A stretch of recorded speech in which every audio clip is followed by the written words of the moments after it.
Coming up on this week's The News, the Prime Minister's favourite ATM is revealed. New Zealand first AGM is normal as you'd expect from the current party. I did everything right, says mega landlord who makes policy on housing and tenancy rights. And the secret to living to 112 revealed. All that and more on this week's The News. Hello there, kia ora.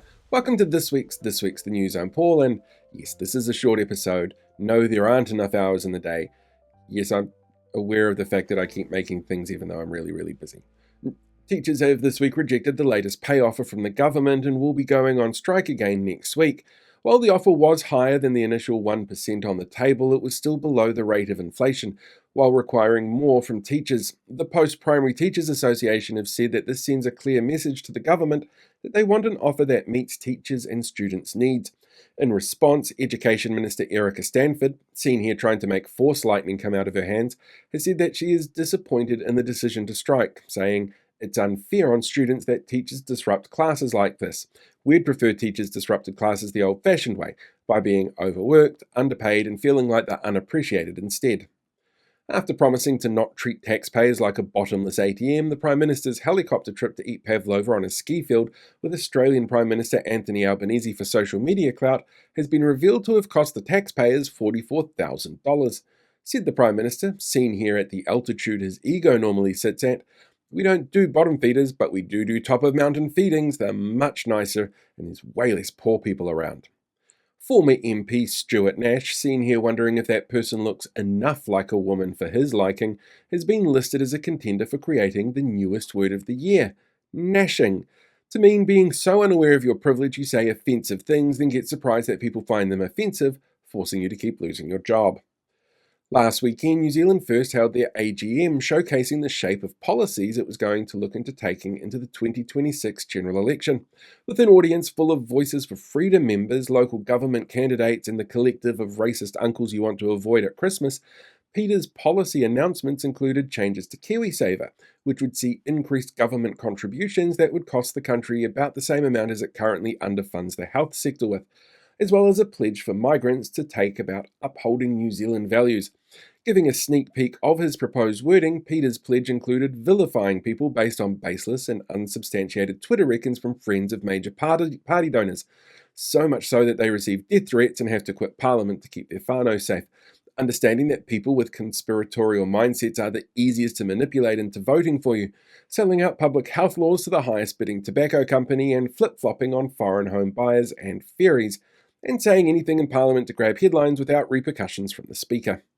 It was revealed this week that Finance Minister Nicola Willis, seen here all dressed up with no place to go because so many Wellington businesses have shut down because she fired 10,000 civil servants, which were an economic powerhouse for the Wellington CBD, had been given warnings via text of the Reserve Bank Governor Adrian Orr's incoming resignation, or resigned from the role on March 5, with the minister being notified a week earlier of the process occurring.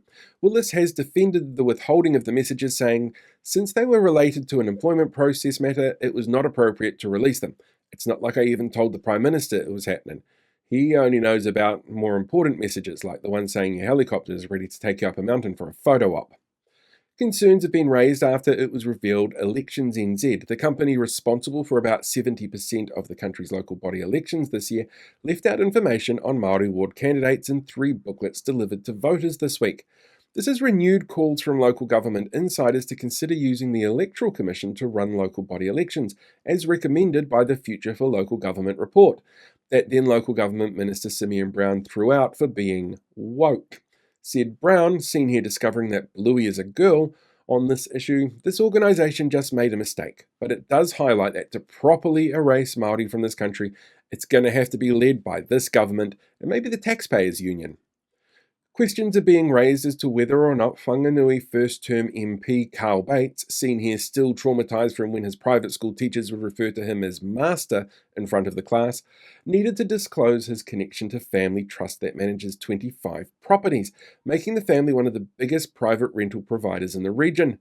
Bates maintains he moved the rental properties into a trust and stepped away from being involved when he entered Parliament, which is considered the appropriate action by the Registrar of Pecuniary Interests.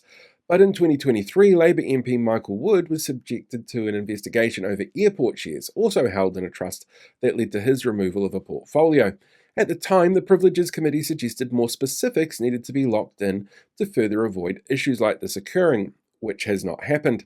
Said Bates on the topic, "Look, everyone chastises the Prime Minister for his property portfolio, but I own 5 times the property he does, and no one makes memes about me being the property market." RNZ has come under fire from the country's greatest living actor, Sir Sam Neill, for their cancellation of the shows At the Movies and Matinee Idol as part of a brand refresh. Neill asked on Instagram who was running RNZ, what cloth-eared clowns got that job. Fix this, the country is angry. In response, a spokesperson for RNZ said, "We are still in the feedback period for the proposed changes to how RNZ covers music, arts and culture and will not be responding further. Because this man literally survived dinosaur attacks 3 times on multiple islands, and we don't want to piss him off any more than we have already." And finally, we want to wish Eileen Emily Cars a happy birthday.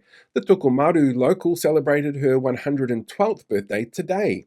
Cars is officially recognised as the oldest living person in the country and the 51st oldest person in the world. To celebrate, the family created a high tea based on recipe Cars had used, written in her own personal cookbook over the years. In her time, she saw World War II, the assassination of JFK, the reigns of George V, VI, Elizabeth II, and Charles III, the invention of the internet, cell phones, television, the moon landing, and a global pandemic. When asked about the secret to living so long, Cars said, "The trick is to give the Grim Reaper something chewy when he arrives, like a caramel slice, so his mouth is glued shut so he can't say your name and his fingers get all sticky, so it makes it really hard for him to pull out the hourglass and use his scythe." Right, that's it for this week's The News. Thanks very much again for watching, and make sure your enrolment details are all up to date for this year's local body elections, because voting packs should be out with you now. Until next time, look after yourself, live long, prosper, be one with the Force. We'll catch you all later.